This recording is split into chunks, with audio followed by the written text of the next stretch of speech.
자, 오늘 아둘람 기도회는 우리 세 번의 아둘람 기도회 중에 마지막 재정의 어려움을 당한 성도들을 위하여 그리고 우리가 함께 기도하는 기도회입니다. 오늘 주시는 성경 본문의 말씀을 먼저 읽겠습니다. 누가복음 6장 13절에서 15절 말씀입니다. 누가복음 6장 13절에서 15절 말씀. 집 하인이 두 주인을 섬길 수 없나니 혹 이를 미워하고 저를 사랑하거나 혹 이를 중히 여기고 저를 경히 여길 것임이니라.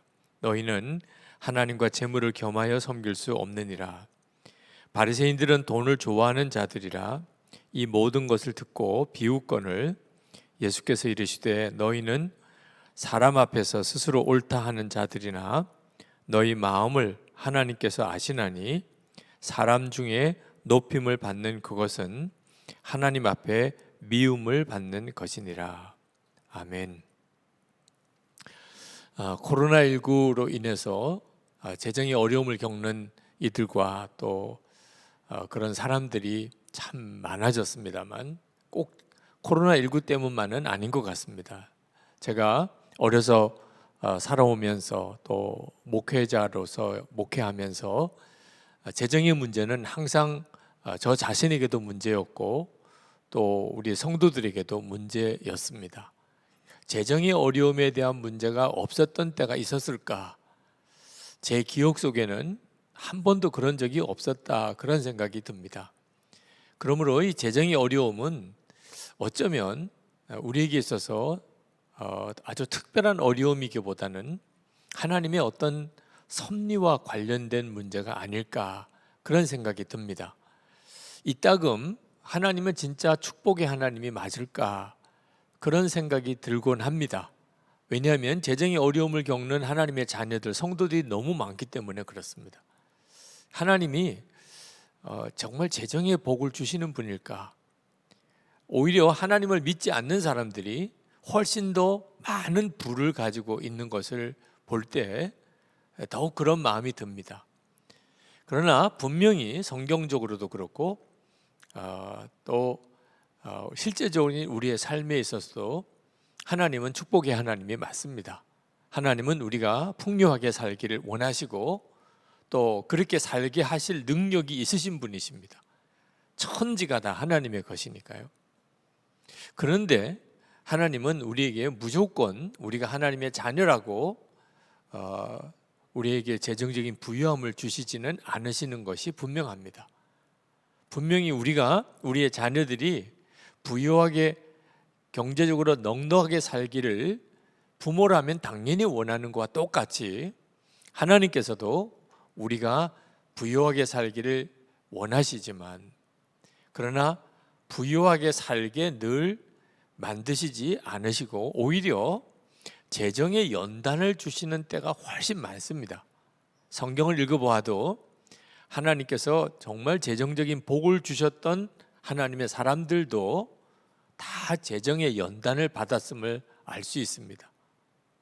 아브라함도 그렇죠. 복의 근원이라고 하지만 아브라함도 오랜 기간 동안 그는 연단을 받았습니다. 다윗도 아주 무서운 연단을 받았습니다. 욥도 그랬죠. 하나님께서 이렇게 재정의 복을 마음껏 부어 주실 수 있으면서도 하나님이 우리에게 오히려 재정의 연단을 주시는 것처럼 느껴지는 이유, 그건 재정에 영적인 문제가 걸려있기 때문에 그렇습니다. 단순히 우리가 하나님께서 재정을 풍요하게 해주시는 하나님이라고만 믿을 수가 없는 요소가 하나 있습니다. 그건 재정과 관련하여 마귀가 역사하는 것 때문에 그렇습니다. 마귀가 재정에 관여합니다. 그래서 하나님께서 우리에게 재정을 마음껏 허락하지 않으시는 겁니다. 잘못하면 우리가 마귀에게 사로잡혀 버리기 때문에 그렇습니다. 재정에 대한 연단, 성경에 나오는 연단 중에 가장 대표적인 경우가 욥이죠. 그죠? 욥은 당대의 가장 큰 부자였다가 그 모든 소유를 하루아침에 다 잃어버렸습니다. 그런 무서운 재정의 연단을 받았는데 그 배경에는 마귀가 있었습니다. 마귀가 하나님 앞에서 욥을 이렇게 참수합니다. 욥기 1장 9절에 보면 사탄이 여호와께 대답하여 이르되 욥이 어찌 까닭 없이 하나님을 경외하리까. 그러면서 11절에 가서 이제 주의 손을 펴서 그의 모든 소유물을 치소서. 그리하시면 틀림없이 주를 향하여 욕하지 않겠나이까. 그러니까 욥에게 당한 이 재정의 무서운 연단은 사실은 그 배경에 마귀의 참소가 있었던 겁니다. 어떤 참소냐면 사람은 하나님이 잘해 주시면 하나님을 믿고 하나님이 잘해 주시지 않으시면 하나님 떠납니다. 그게 사람입니다. 이게 정말 무서운 참소죠. 그러나 솔직히 우리 스스로를 돌아보면 우리의 마음이 뜨끔할 정도로 전곡을 찌르는 이야기입니다. 마귀가 말합니다. 하나님 잘해줘 보세요. 그러면 잘 믿지요. 하나님 찬양도 하고 하나님께 충성도 하죠. 하나님 그 재정을 한번 거둬가 보십시오. 그러면 다 하나님 저주하고 떠나버립니다. 그러니까 여러분, 나는 신앙생활 잘하려고 했는데 그런데 이상하게 재정에 연단이 온다. 그러면 이제는 명심해야 합니다. 전에는 혹시 몰랐다 하더라도 이제는 상황을, 영적인 어떤 상황이 벌어지는지를 보아야 하는 거예요. 마귀가 너 이래도 하나님을 믿을 거니? 이렇게 말하는 상황입니다. 나는 하나님을 믿고 교회도 열심히 다니고 또 경건하게 살려고 애를 쓰는데 이 세상 마음대로 살고 온갖 죄 다 짓고 사는 사람이 더 경제적으로 더 풍요하고 나는 이렇게 가난에 찌달리고, 그럴 때 우리의 마음에 믿음의 시련이 오는 순간입니다. 이렇게 해도 하나님을 믿을 거냐? 바로 이 점 때문에 하나님께서 우리에게 무조건 재정적인 풍요를 주시지 않으시고 우리에게 재정의 연단이 오는 겁니다. 그래서 우리가 이 재정의 연단을 당할 때 재정의 문제에 있어서 하나님의 인도하심을 반드시 받아야 하는데 그 하나님의 인도하심이 세 가지가 있습니다. 재정적인 문제로 인해서 여러 가지로 마음에 부딪힘도 있고 또 지금 그 문제로 인한 어려움을 겪고 있으신 분, 하나님이 지금 이 상황에서 우리를 향한 인도하심이 세 가지가 있습니다. 그 첫 번째는 탐심을 버리라는 겁니다. 탐심은 재정에 있어서 하나님이 우리를 연단하실 가장 중요한 이유입니다. 이 탐심이 바로 마귀의 역사이기 때문에 우리가 재정을 사용할 때 이 돈에는 반드시 영적인 역사가 함께 온다는 것을 알아야 하는데 지금 여러분에게 마귀가 이 돈 문제를 가지고 역사했는지 안 했는지는 여러분 스스로가 자기를 속을 들여다보면 압니다. 그게 바로 돈에 대한 욕심입니다. 돈에 대한 욕심이 있다면 여러분 마음 안에 마귀가 무섭게 역사하고 있는 겁니다. 부자가 되고 싶은 사람, 여러분 정직하게 한번 여러분 스스로를 한번 마음을 살펴서 대답해 보세요. 부자가 되고 싶으십니까? 자, 그렇다면 그로 인해서 파멸과 멸망에 빠지게 된다. 디모데전서 6장 9절에 10절에 보면 부자가 되려는 사람은 파멸과 멸망에 빠지게 된다. 그러니까 부자가 되려는 마음 자체가 이제는 영적인 분별을 해야 합니다.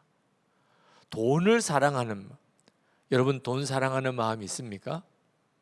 아마 있으실 겁니다. 근데 이 돈을 사랑하는 것을 전에는 그저 사람이면 다 돈 사랑하는 거지 뭐 돈 사랑하지 않는 사람 누가 있어 이렇게만 생각했었다고 한다면 이제는 정확한 영적인 상태를 보아야 됩니다. 돈을 사랑하는 것이 일만 악의 뿌리라는 거예요. 그러니까 이건 전적으로 마귀가 역사하는 겁니다. 탐심이 뭐냐? 골로새서 3장 5절에 곧 우상 숭배라. 다시 말해 마귀를 숭배하는 거라는 겁니다. 자, 이것이 돈과 관련된 영적인 역사이기 때문에 하나님께서 우리가 이 점에 대해서 준비되지 않은 상태에서 우리에게 재물을 마음껏 주실 수가 없는 겁니다. 만약에 마음에 탐심이 있는 사람, 부자 되고 싶은 사람, 돈을 사랑하는 마음이 있는 사람은 재물이 복이 아니고 독인 것입니다. 아브라함의 조카 롯이 소할 땅을 택하여 갔습니다. 그는 마음에 풍요함에 대한 갈망이 있었던 거죠. 그게 바로 탐심인 거죠.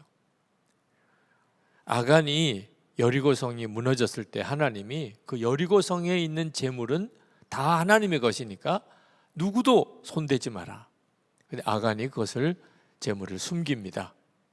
마음에 탐심이 역사하니까. 그리고 아간과 그 집안이 다 죽지요. 엘리사의 종 게하시가 나병에 걸린 나아만 장군, 절대로 그가 가져온 예물에 손대지 말라고 그렇게 엘리사가 당부했는데도 게하시가 그 나아만을 쫓아가서 재물을 탐하지요. 그리고 나아만이 가졌던 나병을 고스란히 게하시가 뒤집었습니다. 아나니아와 삽비라 자기가 땅 팔아가지고 교회에 헌금했는데 마음에 아까운 마음이 들어서 일부를 감추고 그 땅값 다라고 거짓말한 것 때문에 죽어 나갔어요. 그때 베드로가 내 마음에 어찌하여 마귀가 가득하냐 그렇게 이야기를 했습니다. 그러니까 여러분, 재정을 위해서 우리가 하나님께 기도합니다. 하나님, 재정이 어렵습니다. 재정을 빨리 회복시켜 주세요. 하나님 축복의 하나님이시지 않습니까? 라고 기도할 때 우리가 먼저 우리 스스로가 정말 살펴야 하는 것이 내가 돈을 좋아하고 돈을 사랑하고 부자 되려고 하는 마음, 탐심이 내 속에 있는지를 스스로 살펴야 하는 거예요. 내 속에 마귀가 내 속에 가득한 상태에서 부유해지기만을 원하면 그 사람은 완전히 파멸인 거죠. 누가복음 16장 13절에 주님은 이렇게 말씀합니다. 집 하인이 두 주인을 섬길 수 없나니 혹 이를 미워하고 저를 사랑하거나 혹 이를 중히 여기고 저를 경히 여김이니라. 너희는 하나님과 재물을 겸하여 섬길 수 없느니라. 이렇게 말씀하세요. 하나님과 재물은 절대로 겸해 섬길 수 있는 대상이 아닙니다. 그러니까 우리 마음에 돈을 사랑하고 부자 되고 싶고 탐심이 있으면 이미 내 마음은 재물을 섬기고 있는 거예요. 자, 이렇게 말씀하시니까 바리새인들이 그 말을 듣고 예수님을 비웃었다고 그랬습니다. 그러니까 뭐 콧웃음을 치거나 벌써 안색이 벌써 안 좋은 거죠. 그때 성경은 그 바리새인들이 그렇게 하는 이유가 돈을 좋아하는 자들이라 이렇게 표현을 합니다. 바리새인들은 하나님의 율법을 철저하게 지키기로 소문난 사람들이에요. 그런데 그 사람들을 돈을 좋아하는 사람들이라고 딱 성경은 아주 딱 단정을 합니다. 겉으로는 하나님을 잘 믿는 것 같은데도 속으로는 돈을 좋아할 수 있다는 거예요. 이런 사람을 율법주의자라고 말합니다. 왜 율법주의자들이 돈을 좋아할까요? 이유는 그들은 은혜라고 하는 개념이 없습니다. 그러니까 자기들이 하나님 앞에 복을 받을 만한 일을 했으니까 복을 받는다고 생각하는 거예요.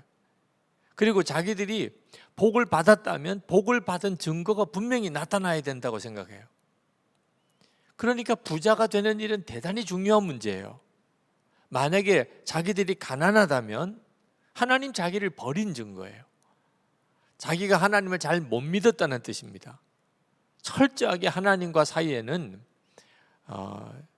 내가 심고 하나님이 그것을 나에게 갚아주시는 식의 정말 거래 관계죠. 그래서 율법주의자들, 바리새인들은 돈에 거의 목숨을 겁니다. 돈이 없다는 것은 하나님의 축복을 잃어버렸다, 하나님이 나를 사랑하지 않으신다, 그런 증거와도 같다고 생각하니까 이게 기가 막히게 하나님도 버리게 돼요. 돈을 붙잡느라고. 그래서 부자 청년이 와서 영생을 구할 때 예수님께서 내 가진 소유를 다 가난한 자에게 나눠주라, 그리고 나를 따르라.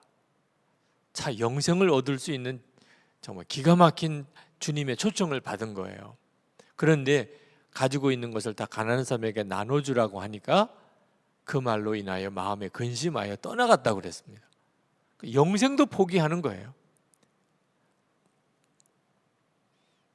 바로 이 점 때문에 하나님께서 우리에게 재정에 대한 연단을 먼저 주시는 겁니다. 내가 마음의 탐심을 버리게 하시는 거죠.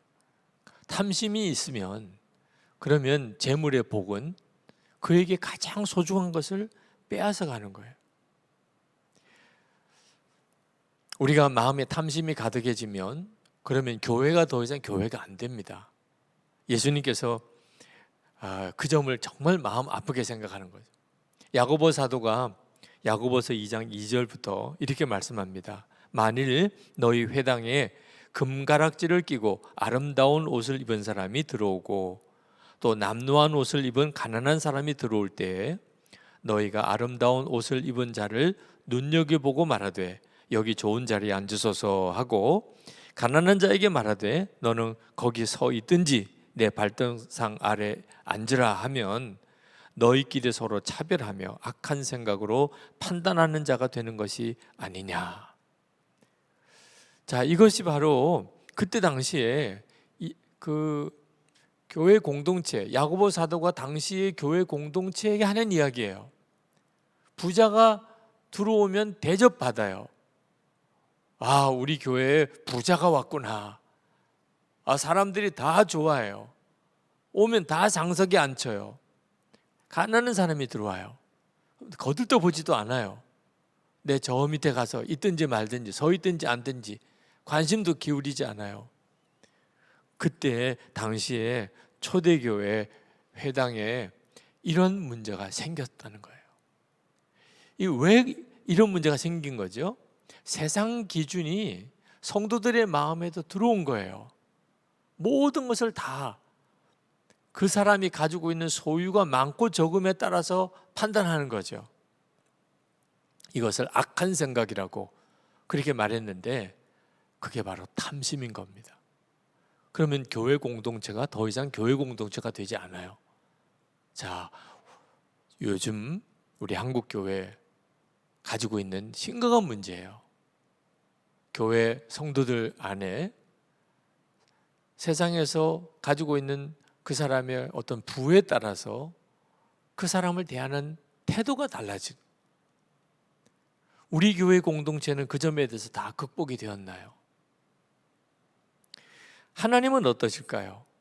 하나님은 정반대로 오히려 가난한 자를 택하신다고 말합니다. 그 이어서 야고보서 2장 5절부터 제가 읽어보겠습니다. 내 사랑하는 형제들아 들을지어다. 하나님이 세상에서 가난한 자를 택하사 믿음에 부유하게 하시고 또 자기를 사랑하는 자들에게 약속하신 나라를 상속으로 받게 하지 아니하셨느냐. 너희는 도리어 가난한 자를 업신여겼도다. 부자는 너희를 억압하며 법정으로 끌고 가지 아니하느냐. 그들을 너희에게 대하여 일컫는 바 그 아름다운 이름을 비방하지 아니하느냐. 하나님은 가난한 자를 택하신다는 거예요. 이건 정말 우리에게 너무너무 중요합니다.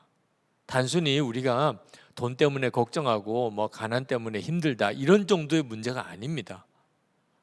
우리가 우리 자신이 진짜 구원받은 하나님의 자녀, 구원받은 그 영혼인가, 우리 교회가 정말 예수님이 내 교회다, 천국 공동체라고 할 수 있는 그런 교회인가 아닌가가 결정나는 거예요. 탐심은요 정말 무서운 마귀의 역사입니다. 요한계시록에서 예수님은 아주 가난했던 서머나 교회를 부유하다고 말했습니다. 요한계시록 2장 9절에 내가 내 환난과 궁핍을 알거니와 실상은 내가 부유한 자니라. 보는 눈이 완전히 다른 거예요. 세상적인 기준으로 보는 거하고 하나님이 보시는 기준으로 보는 게 완전히 달라 보인다는 겁니다. 우리는 세상에서 돈 많은 사람, 당연히 그냥 돈 많은 것처럼 보이죠. 하나님의 라오디게아 교회, 부자였던 교회 이렇게 말씀합니다.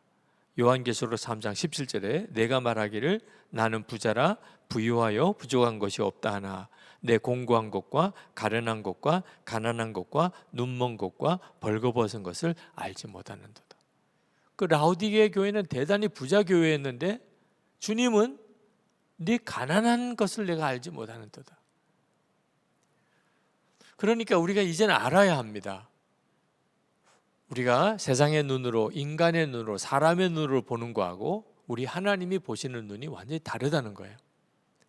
우리가 어디 호텔에 가든지 또는 뭐 어디 상점에 가든지 또는 어떤 마트에 가든지 백화점에 가든지 돈 많은 사람은 돈 많은 대접을 받아요.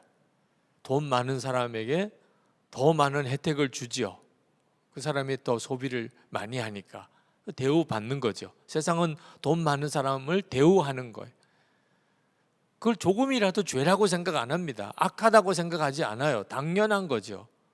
돈 없는 사람은 돈 없는 대로 대우 못 받는 거죠. 그 세상이 그런 거죠. 교회는 달라야 한다는 거예요. 교회도 마치 세상하고 똑같아져 버리면 이건 정말 무섭다는 거예요.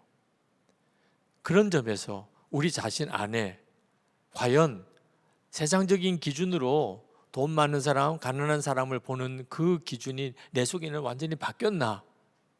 탐심이 내 속에 있나? 돈을 좋아하고 돈을 사랑하는 것, 부자 되고 싶은 마음이 내 속에 여전히 남아 있느냐? 이제는 없어졌느냐? 여기에 따라 달라지는 거예요. 우리가 하나님의 말씀대로 살면서 세상에서 부유하게 살지는 못했다. 그러면 정말 잘 된 거예요. 이건 진짜 잘 된 거예요. 내가 하나님의 말씀대로 살기 위해서 세상에서는 부유하지 못한 거. 그 사람은 하나님의 나라에서 받을 상급이 크니까. 우리가 세상에서 하나님의 말씀대로 살았는데 세상에서 아주 부유하게 복을 받았어요. 그것도 잘된 일이죠. 그걸 나쁘다고 말할 수는 없는 거죠. 그러나 한 가지 기억해야 될 것은 하나님 앞에 갔을 때 받을 상이 없을 수도 있어요. 왜? 하나님 말씀대로 살았던 것에 대한 상을 세상에서 다 받았으니까. 아주 짧게 사는 100년도 못 사는 세상에서 받아버렸어요, 상을. 하나님 앞에 갔을 때 더 받을 수 없을 수도 있어요. 하나님의 말씀대로 살지 못했어요. 왜? 이 땅에서 부유하게 살고 싶어서. 이건 진짜 끔찍한 일인 거예요. 이건 정말 울고 통곡할 일인 겁니다.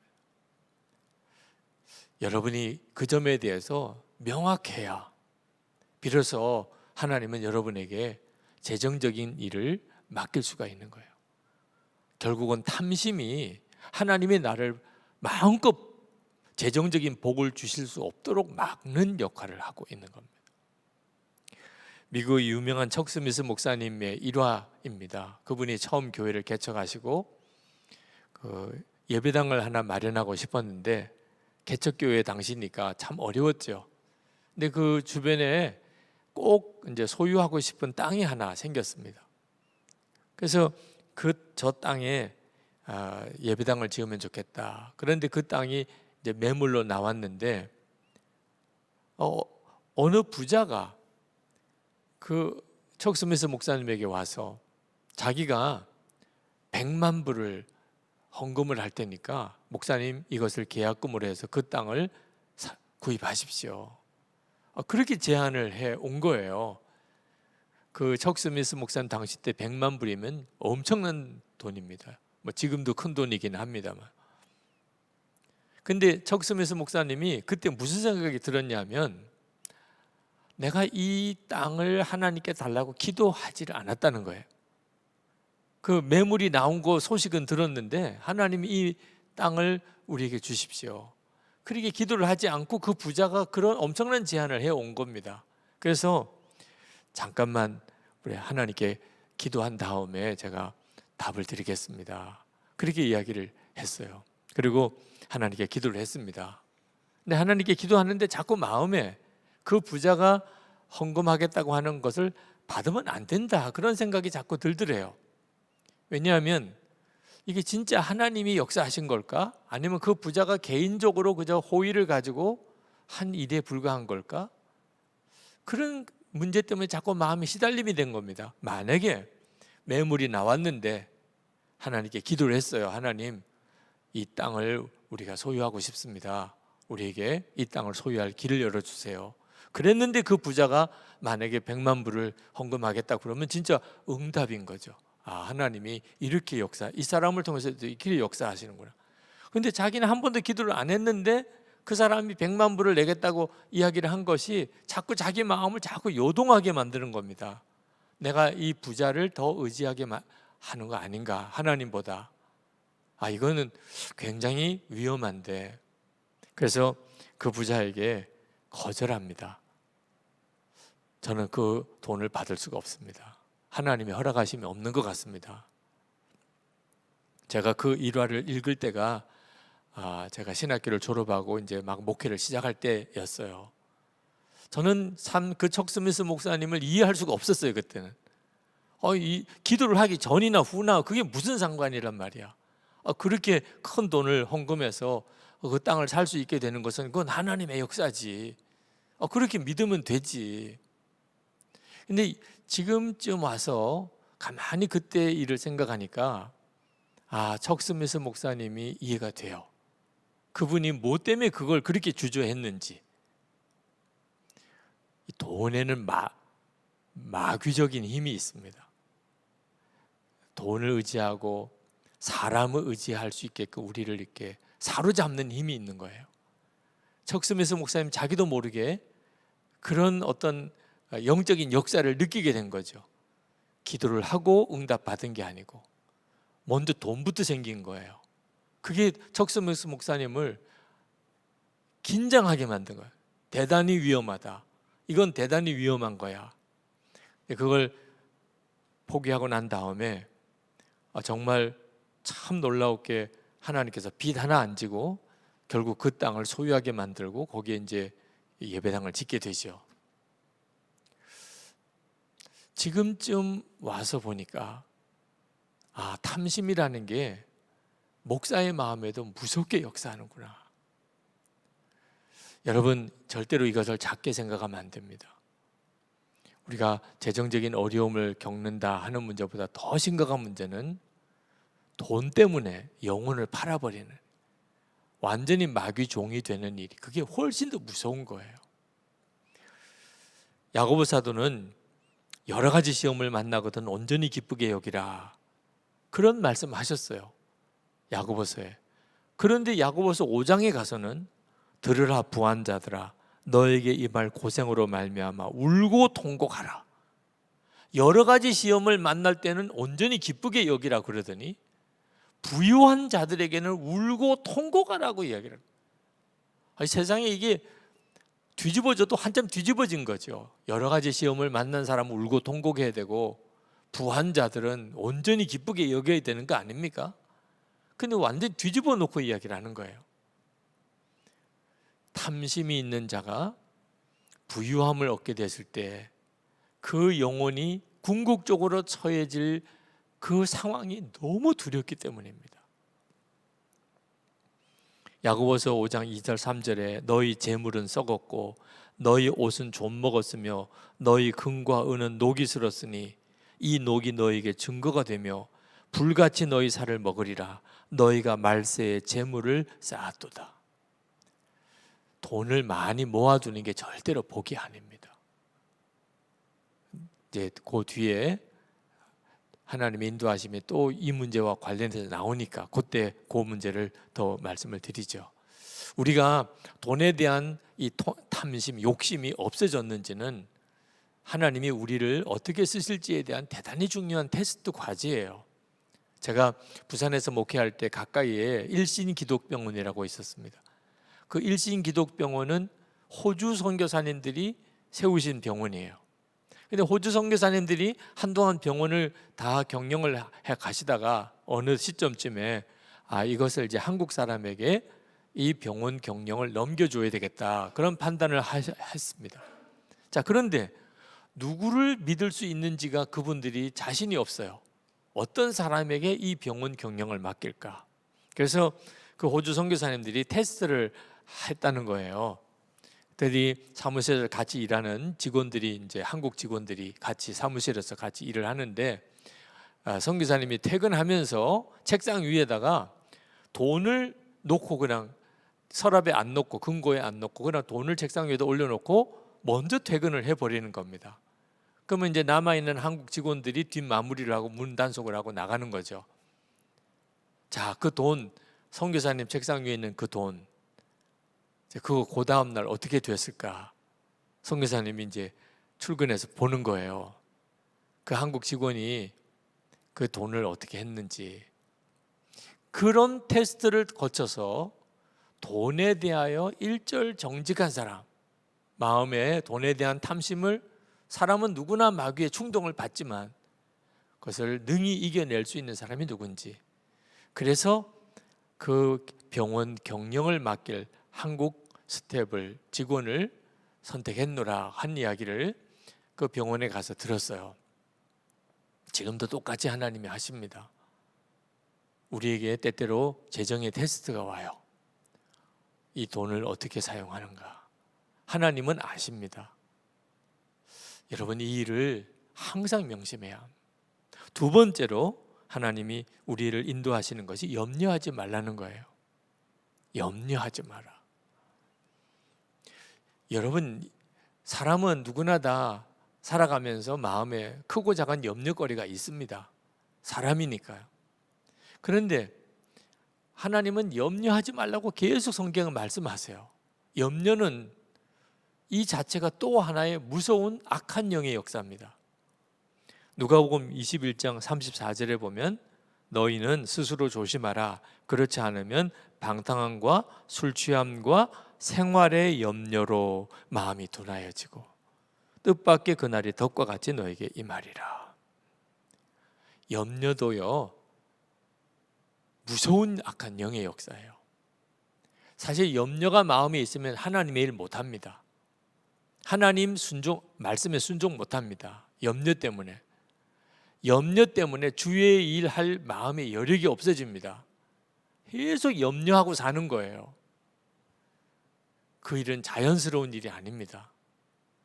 영적으로 내가 심각하게 문제가 생겼다는 뜻입니다.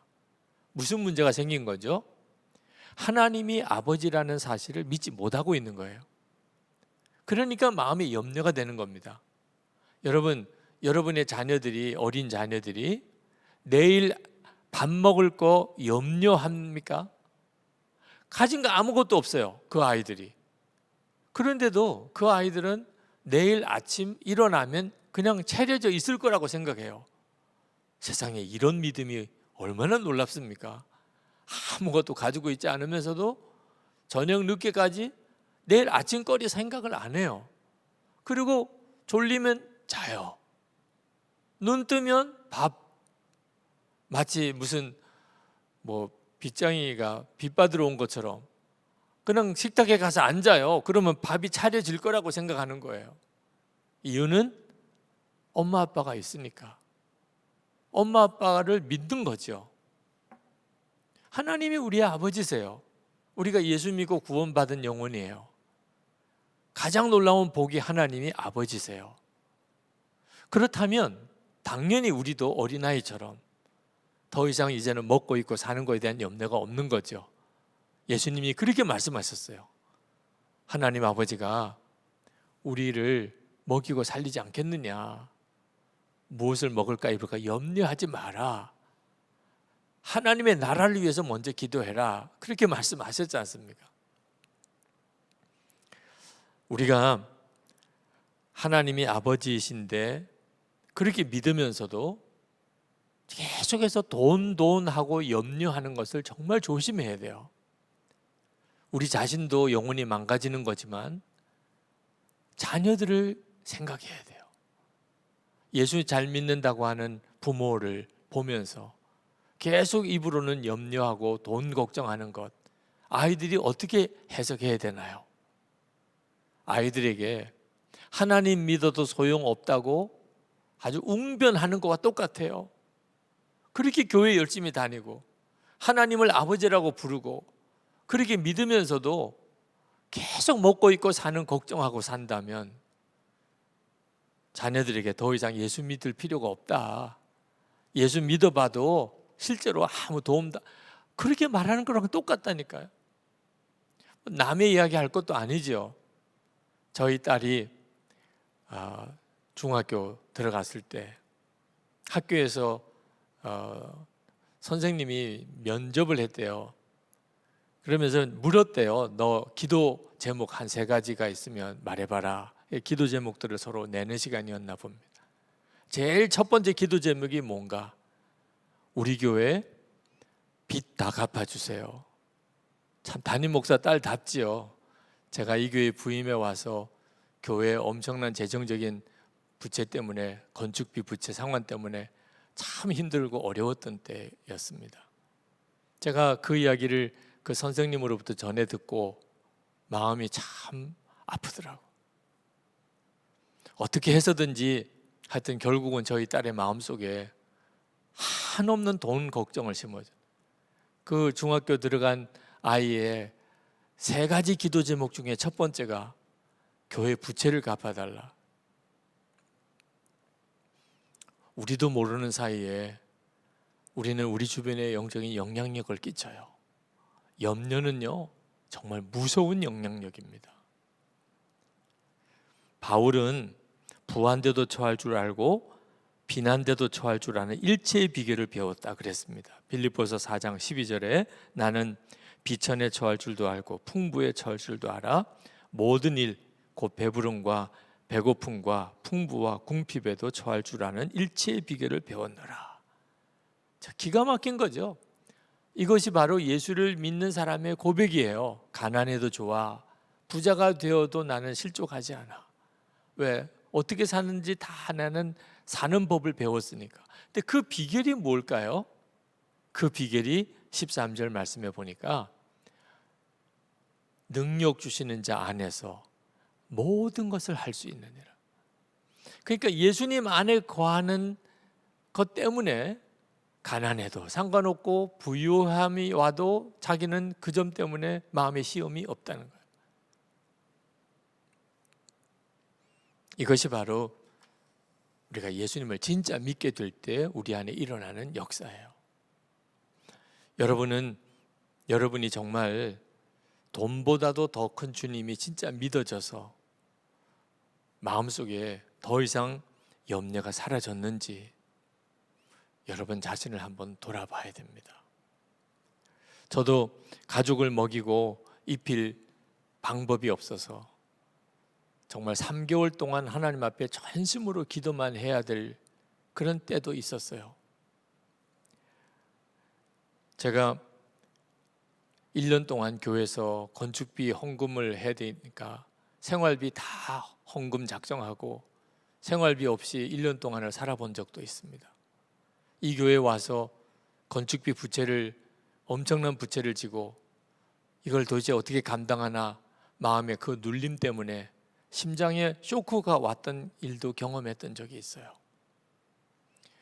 그런 재정적인 어떤 무서운 어떤 염려가 다가올 때 그때마다 이길 수 있었던 길은 나는 죽었습니다. 그 고백이었어요. 십자가에서 예수님과 함께 우리가 십자가에 함께 죽었고 이제는 예수님의 생명으로 살게 되었다. 로마서 6장 3절 4절의 그 복음, 갈라디아서 2장 20절의 그 복음을 그대로 살아내지 않으면 염려를 이길 수 있는 길이 없었어요. 그리고 지금 여기에 와 있는 거예요. 하나님은 우리를 반드시 염려하지 않고 사는 훈련을 하게 하시는데, 주님을 바라보는 눈을 분명히 뜨게 하실 때 그렇게 됩니다.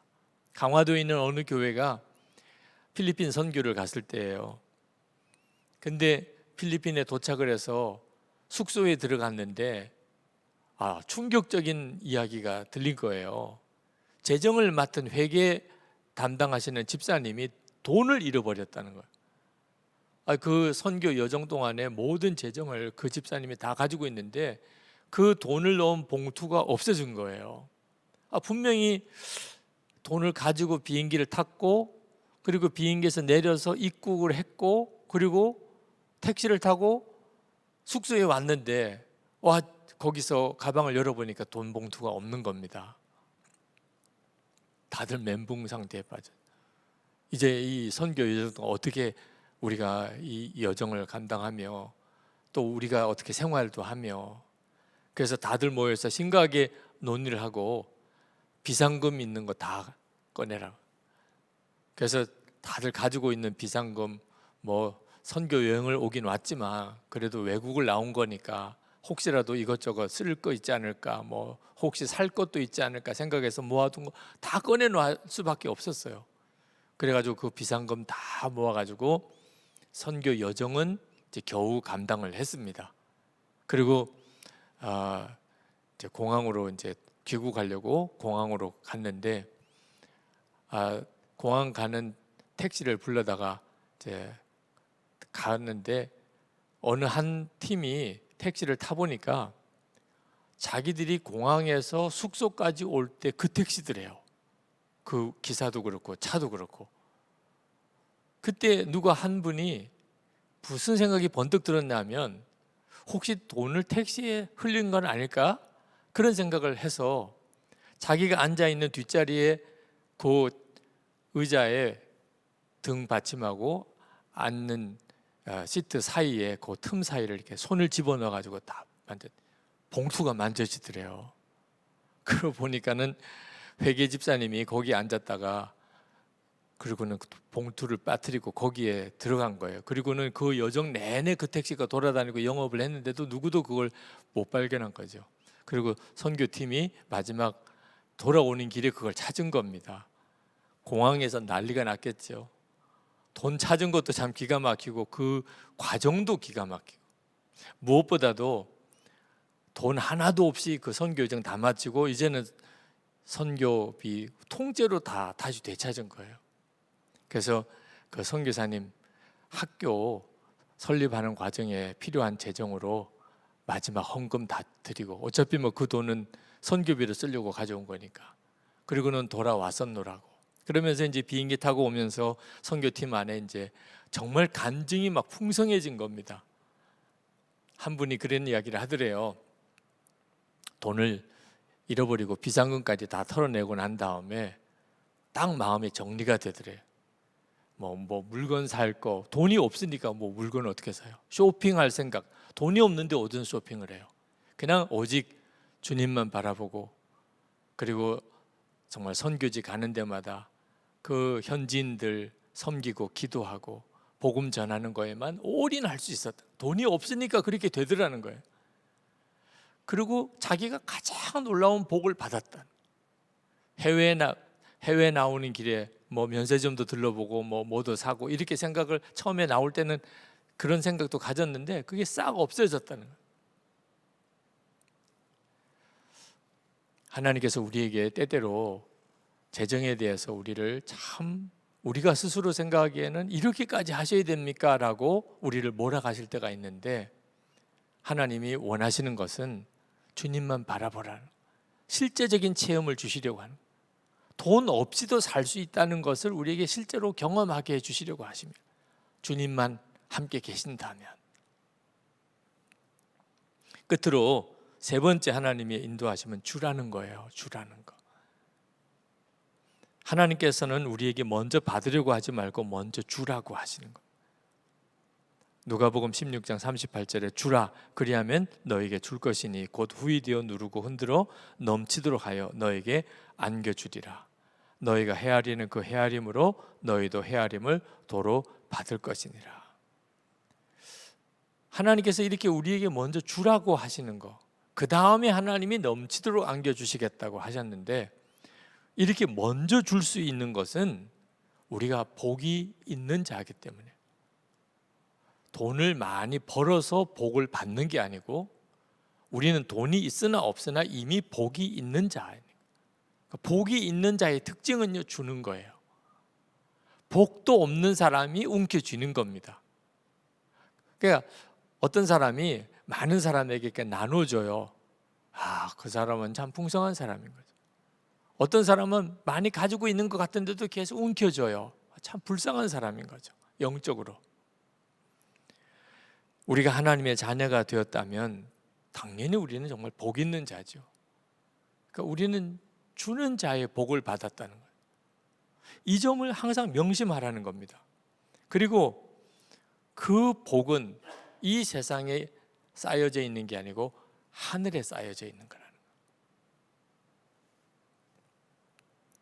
마태복음 6장 22절, 주님은 마태복음 6장 19절에서 21절까지 보물을 하늘에 쌓으라, 이런 말씀을 하세요. 보물을 하늘에 쌓으라. 그러고 난 다음에 22절부터 눈에 대한 말씀을 하십니다. 눈은 몸의 등불이니 그러므로 내 눈이 성하면 온몸이 밝을 것이요. 23절에 눈이 나쁘면 온몸이 어두울 것이니 그러므로 내게 있는 빛이 어두우면 그 어두움이 얼마나 더하겠느냐.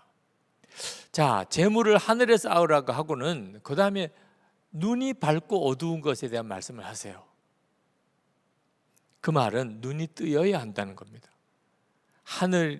하늘이 있다는 것에 대해서 듣기만 하지 말고 실제로 하늘이 있음을 보는 눈이 뜨인 사람이어야 비로소 주는 것이 얼마나 복 있는가를 알게 된다는 거예요. 우리 눈이 어두워졌다고 말하죠. 돈의 눈이 어두워졌다. 대부분 사람들이 그렇게 삽니다. 지금 돈의 눈이 어두워져서 하늘이 있는 걸 몰라요. 그래서 어떻든지 이 세상에서 돈을 쌓아두려고 해요. 그래서 완전히 마귀의 종로로 타는 겁니다. 돈이 없어서 힘든 것도 사실이에요. 돈 없으면 정말 힘들죠. 그럼 돈 많으면 괜찮을까요? 돈 많으면 더 어렵습니다. 나는 어려워도 좋으니까 돈이라도 한번 많아져 보면 좋겠어. 하나님이 그럴 기회를 주실지도 몰라요. 근데 실제로 정말 돈이 많아서 사람이 안 되는, 완전히 이성을 잃어버린 사람들 얼마나 많은지 몰라요. 돈 때문에 건강 잃어버린 사람, 제정신 아닌 거죠. 돈하고 건강하고 비교가 됩니까? 그런데 돈 때문에 건강 잃어버려요. 돈 때문에 가정 다 망치는 사람 실제로 얼마나 많습니까? 돈 때문에 친구 잃어버려요. 돈 때문에 믿음 잃어버려요. 돈 때문에 영생 잃어버려요. 돈은 많아도 엄청나게 문제가 돼요. 눈이 안 열리니까. 그러니까 그렇게 사는 거죠. 예수님이 부자 청년에게 가진 거 다 가난한 자에게 나눠주라 하면서 하늘에 보화가 있으리라. 마가복음 10장 21절에 그리하면 하늘에서 보화가 내게 있으리라. 근데 그 부자 청년은 눈이 안 열릴린가, 하늘에 보화가 있다는 말을 듣기는 해도 그게 자기에게는 실제가 아니니까 결국은 근심하며 떠나가게 됩니다. 그러니까 눈이 뜨이지 않은 사람은 세상 없는 하나님의 나라에 대해서, 하늘에 대한 말씀을 들어도 그는 복 있게 못 살아요. 지금 현재 여러분이 어떤 처지에 있든지 여러분이 살 길은 더 받는 게 아니고 주는 것이라는 것을 꼭 명심해야 됩니다. 하나님께서 여러분에게 마음껏 부으실 수 있도록 살 수 있는 길이 뭐죠?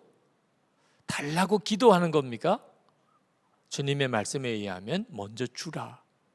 그러면 내가 누르고 흔들어 넘치도록 하여 너에게 안겨주리라. 근데 이 복은요, 궁극적으로는 하늘에 쌓여지는 거라는 거예요.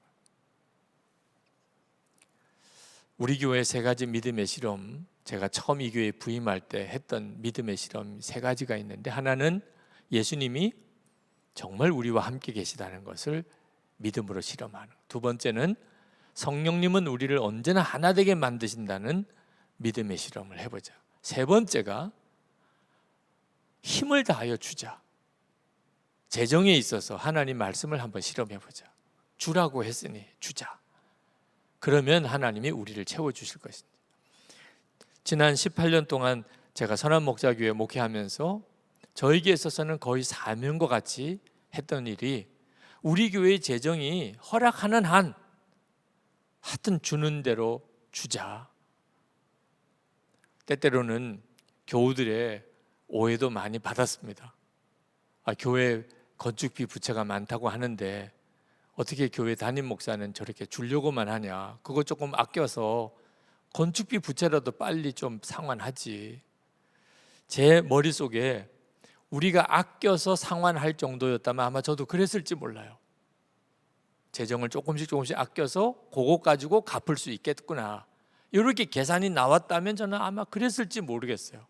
근데 우리 교회 재정을 아껴가지고 갚을 수 있는 범위가 비교가 안 되게 커요. 교회 부채가. 그때 제 마음에 참 오기 같은 믿음이 생기는 겁니다. 하나님, 계속 흘려보내겠습니다. 재정의 믿음의 실험을 하겠습니다. 그리고 말씀하신 대로 누르고 흔들어 넘치도록 해서 안겨주시는지 제가 실험해 보겠습니다. 그리고 지난 18년을 온 거예요. 지금 저희 교회의 형편을 가만히 돌아보면 말씀이 맞구나. 여러분, 이 점에 대한 하나님의 인도하심을 받아야 돼요. 2020년 아마 역사에 남을 어려운 해입니다. 그런데 올해 우리 교회 재정에 아주 특별한 현상이 하나 생긴 것이, 제가 이 교회에 부임해 온 이래 가장 많이 도운 해예요. 외부로 우리 교회 재정이 흘려나간 것이 예년과 비교가 안 되게 엄청나게 많아요. 저는 그 과정을 1년 내내 지켜보면서 이건 정말 너무나 놀라운 일이라.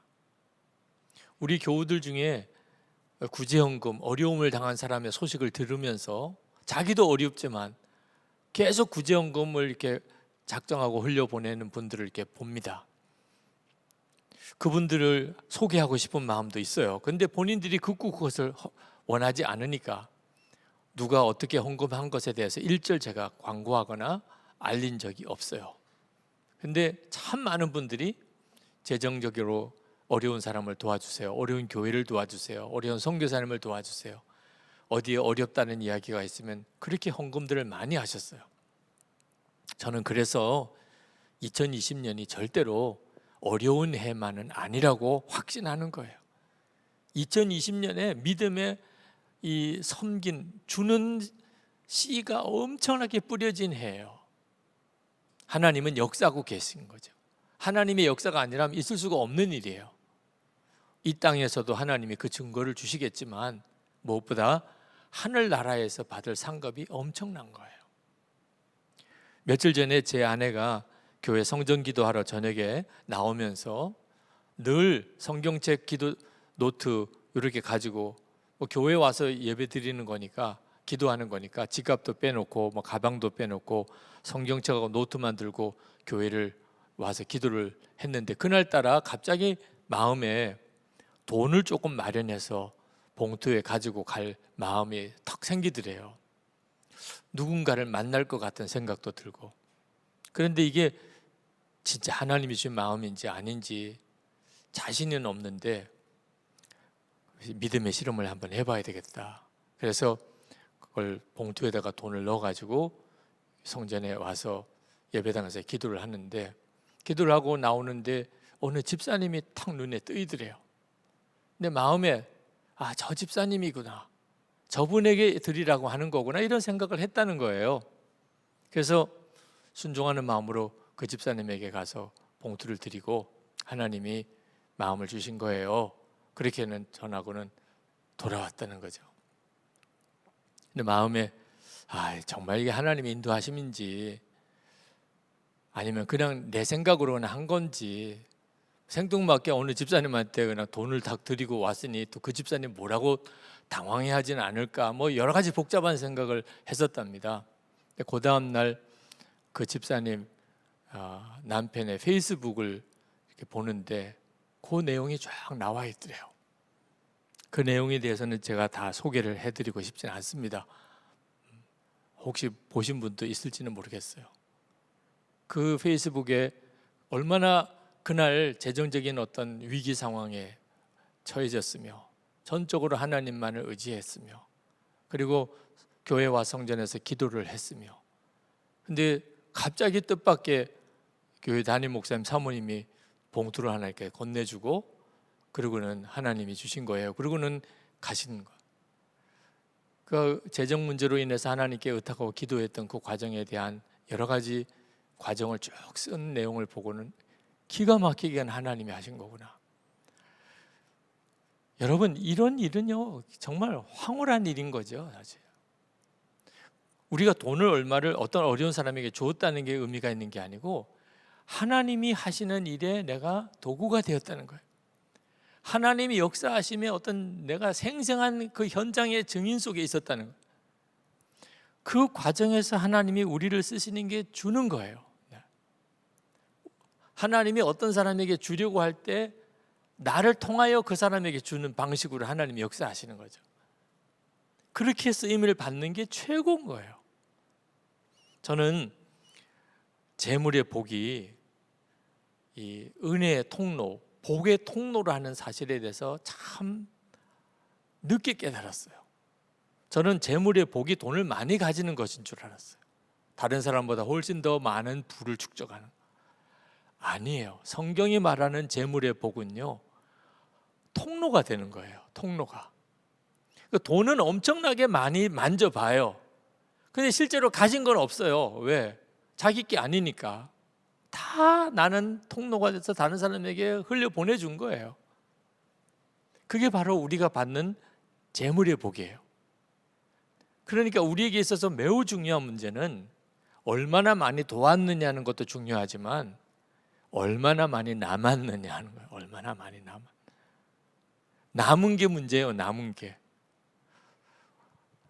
이 점에 대해서 여러분들이 분명히 깨달으셔야 돼요. 그러면 하나님이 여러분들을 정말 마음껏 쓰시기 시작해요. 그렇게 쓸 수 있는 사람이 적은 거예요. 지금 현재 내 처지가 어려운 처지라도 통로 역할을 얼마든지 할 수 있어요. 정말 빵 하나 잘해서 다른 사람에게, 없는 사람에게 나눠줄 수 있는 거죠. 누구에게도 줄 수 없을 만큼 아무것도 가지고 있지 않은 사람은 없어요. 또 누구로부터 도움을 받을 필요도 없을 만큼 완벽하게 다 가진 사람도 없어요. 우리가 하나님 앞에 정말 믿고 기도해야 될 축복은요, 하나님 나를 통로로 써주세요. 하나님으로부터 부어지는 은혜가 나를 통하여 주변에 있는 어려운 사람들, 많은 사람이 흘러가게 해주세요. 저는 이것이 재정의 어려움을 만났을 때 그 재정의 어려움에서 우리가 일어날 수 있는 가장 복된 기도라고 믿습니다. 저는 선한목자교회 성도들, 오늘 이렇게 온라인 집회로 아들라인 기도회에 오신 재정으로 인해서 눈물 뿌려 기도하는 성도 여러분들이 하나님의 인도함을 정확하게 받을 수 있게 되기를 바랍니다. 절대로 탐심의 종이 되지 마십시오. 이 마귀입니다. 돈을 좋아하고 돈을 사랑하고 부자 되려고 하는 마음, 그건 완전히 마귀를 품고 있는 거예요. 이건 정말 예수님의 이름으로 단호하게 대적하여 내쫓아야 합니다. 두 번째, 절대 염려하지 마십시오. 하나님의 아버지이신 것을 진짜 믿으세요. 24시간 주님을 바라보려고 하는 그 까닭입니다. 그리고 주는 것이 그게 진짜 복인 것을 정말 믿으세요. 은혜의 통로가 되는 것이 최고의 축복입니다. 영적인 눈이 뜨이고 나면 한 번쯤은 이 재정의 고비를 넘기는 체험이 필요합니다. 그 다음엔 영적인 자유함이 와요. 재정에 대한 자유함이. 지금 여러분들이 바로 그 고비를 넘어가는 순간인지 모릅니다. 주님을 더욱 바라보시고 더 믿음으로 나가보세요. 주님께 진짜 맡기고 그리고 지금 있는 형편에서 나누려고 애를 써보세요. 그리고 하나님의 약속이 진짜 사실인지를 여러분이 실제로 체험하게 되기를 바랍니다. 다 복의 통로가 되시기를 축복합니다. 우리 찬송하고 기도합시다. 내가 주인 삼은 모든 것 내려놓고 우리 함께 찬송하고 기도하겠습니다.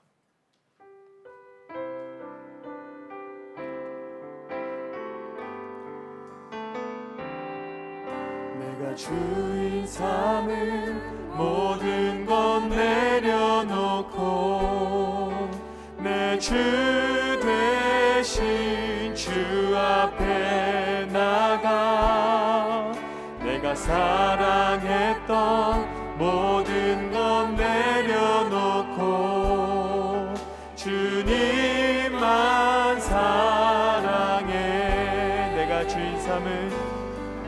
내가 주인 삼은 모든 것 내려놓고 내 주 대신 주 앞에 나가 내가 사랑했던 모든 것 내려놓고 주님만 사랑해.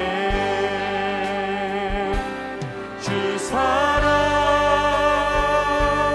거친 풍랑에도 깊은 바다처럼 나를 잠잠케 해. 주 사랑 내 영혼의 반석 그 사랑 위에 서리. 주 사랑 거친 풍랑에도 주 사랑 거친 풍랑에도 깊은 바다처럼 나를 잠잠케 해. 주 사랑 내 영혼의 반석 그 사랑 위에 서리. 여러분 기도하실 때 부자가 되려는 마음, 돈을 사랑하는 마음, 내 속에 숨겨진 탐욕 진짜 회개하고 예수님의 이름으로 대적하여 내쫓으시기를 바랍니다. 마음에 마귀가 주는 마음을 품고 어떻게 하나님께서 재물의 복을 주시기를 기대할 수 있겠습니까? 이제 우리 같이 기도할 때 하나님, 제 속에 나도 모르는 사이에 내가 정말 몰라서 품고 있었습니다. 돈 좋아하고 사랑하고 부자 되려고 하는 마음, 이 탐욕을 이제 내가 영적으로 분별했으니 주 예수님의 이름으로 대적하여 내쫓습니다. 탐욕의 종으로 살았던 거 용서해 주옵소서. 우리 다 같이 기도합시다. 은혜와 사랑이 충만하신 아버지, 놀라우신 하나님의 은혜와 하나님의 역사하심 아버지 하나님의 사모하며 밝은 마음 주님의 마음 하나님의 역사하심 고절한 마음 하나님 또한 우리를 이끌어주시고 하나님 인자해 주시고 하나님 함께하시고 주님 하나님 바라보며 하나님 우리가 마음에 마음과 생각이 있었으면 하나님 돈을 사랑하는 거친 풍랑에도 깨닫지 못하고 깊은 바다처럼 나를 잠잠케 해. 주님 앞에 진심으로 주 회개하고 주의 십자가 앞에 하나님 빛 가운데 계신 주님 하나님 자신이 온전히 정결해지기를 원합니다. 그 아버지 사랑 하나님 대적합니다. 하나님 마귀의 역사하시고 대적합니다. 마귀의 역사하시고 하나님 주 예수님의 이름으로 대적합니다. 더 이상 마귀의 종, 탐심의 종 되지 않게 하여 주옵소서. 하나님 오늘 사랑하는 마음 십자가에 못 박습니다. 나는 이미 죽었음을 선포하고 나갑니다. 하나님 하나님의 역사하시는 것만 하나님 충만하게 채워주소서. 우리의 죄정의 문제 북한 연단 중에 있는 사랑하는 성도들 주의 보혈과 은혜로 깨끗함을 받게 하소서. 마음의 심령의 정결함을 받게 하소서.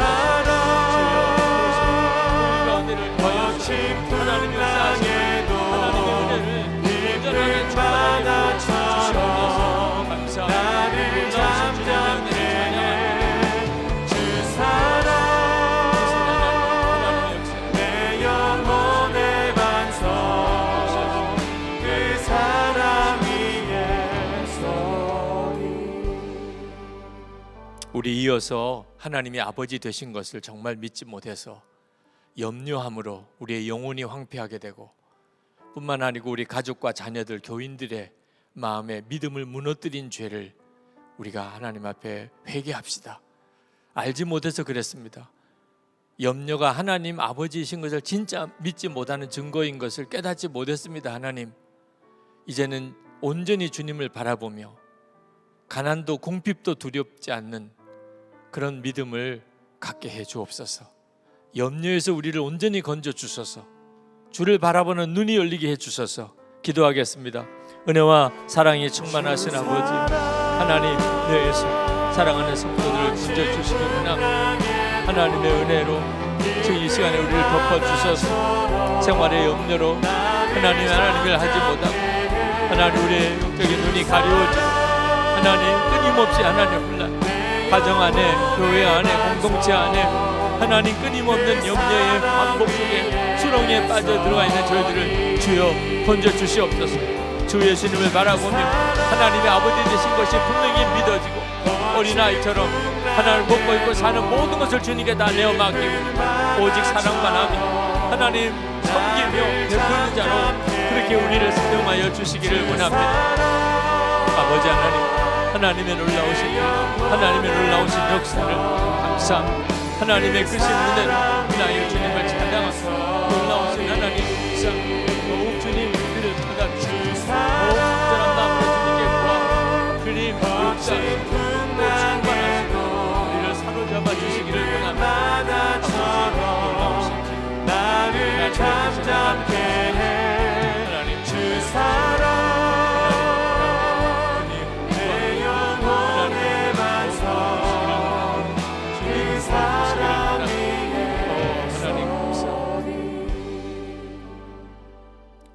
저는 그동안에 제가 그렇게 큰 부자인 줄을 전혀 몰랐습니다.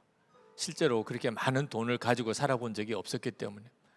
그런데 진짜 부자는 은혜의 통로, 복의 통로가 진짜 부자라는 걸 깨닫고 아, 내가 참 부자구나 하는 걸 알게 되었습니다. 줄 수 있다면 부자인 거죠. 줄 수 있다면. 하늘의 보화를 정말 믿고 주는 사람이 되게 하소서. 많이 주는 자, 그 사람이 진정한 부자입니다. 주님, 제 형편에 나눠줄 수 있는 게 있으면 끊임없이 나누는 자로 살겠습니다. 하나님, 저를 받아주소서. 그리고 저를 통로로 삼으소서. 그렇게 쓰임을 받다가 주님 앞에 서게 해주소서. 우리 주여 3번 부르짖고 그리고 자유롭게 기도하겠습니다. 주여, 주여, 주여.